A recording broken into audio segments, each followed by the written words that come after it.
اس کے ترجمے کی طرف نظر کریں تو ارشاد ہوتا ہے،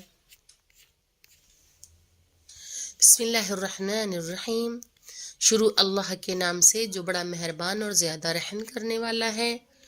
والضحیٰ، قسم ہے ایک پہر دن چڑھے کی، ایک پہر چڑھے دن کی۔ واللیل اذا سجا، اور قسم ہے رات کی۔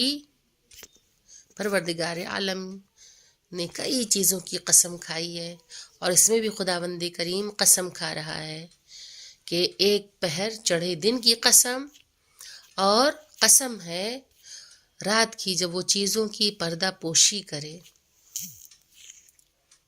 ما ودعک ربک وما قلی، تمہارے پروردگار نے نہ تم کو چھوڑا ہے اور نہ تم سے ناراض ہوا ہے۔ وَلَلْآخِرَةُ خَيْرٌ لَكَ مِنَ الْأُولَى، اور آخرت تمہارے لیے دنیا سے کہیں زیادہ بہتر ہے۔ پروردگار کتنے اچھے انداز میں تسلی دیتا ہے کہ انسان خود کو تنہا نہ سمجھے اور تنہا سمجھ کے مغموم نہ ہو، کہ جب وہ کسی مصیبت میں گرفتار ہو، کسی مشکل میں گرفتار ہو، یا جب زمانہ اس کا ساتھ چھوڑ دے اور وہ بالکل مایوس ہو جائے، تو خداوند کریم کتنے احسن ترین انداز میں مایوسی سے باہر نکال رہا ہے۔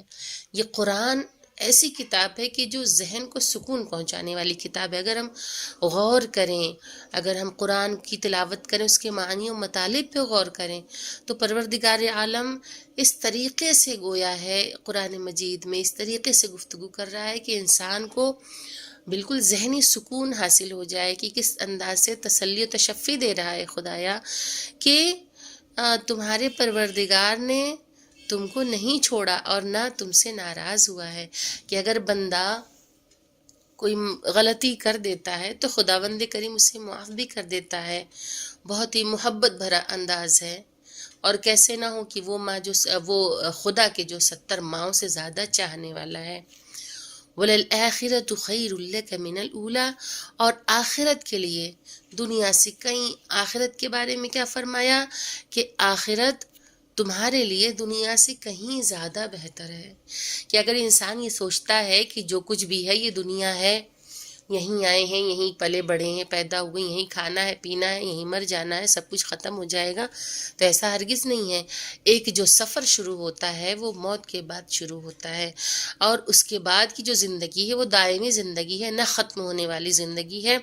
تو خداوند کریم ارشاد فرماتا ہے کہ دنیا سے کہیں زیادہ بہتر کیا ہے؟ آخرت ہے۔ وَلَسَوْفَ يُعْطِيكَ رَبُّكَ فَتَرْضَىٰ، اور عن قریب تمہارا پروردگار اس قدر عطا کرے گا کہ خوش ہو جاؤ گے۔ اس کے بعد فرمایا أَلَمْ يَجِدْكَ يَتِيمًا فَآوَىٰ، کیا اس نے تم کو یتیم پا کر پناہ نہیں دی؟ وَوَجَدَكَ ضَالًّا فَهَدَىٰ، اور کیا تم کو گمگشتہ پا کر منزل تک نہیں پہنچایا؟ وَوَجَدَكَ عَائِلًا فَأَغْنَىٰ، اور تم کو تنگ دست پا کر غنی نہیں بنایا۔ فَأَمَّا الْيَتِيمَ فَلَا تَقْهَرْ، پس تم یتیم کو کبھی جھڑکو مت، یعنی کہ یتیم کے ساتھ شفقت سے پیش آؤ، یتیم پہ رحم کرو، لہٰذا اب تم یتیم پر قہر نہ کرنا۔ وَأَمَّا السَّائِلَ فَلَا تَنْهَرْ، اور سائل کو جھڑک مت دینا۔ وَأَمَّا بِنِعْمَةِ رَبِّكَ فَحَدِّثْ، اور اپنے پروردگار کی نعمتوں کو برابر بیان کرتے رہنا، کہ خداوند کریم نے جو نعمات عطا کی ہیں ان کا ذکر کرتے رہنا چاہیے، غافل نہیں ہونا چاہیے اس سے۔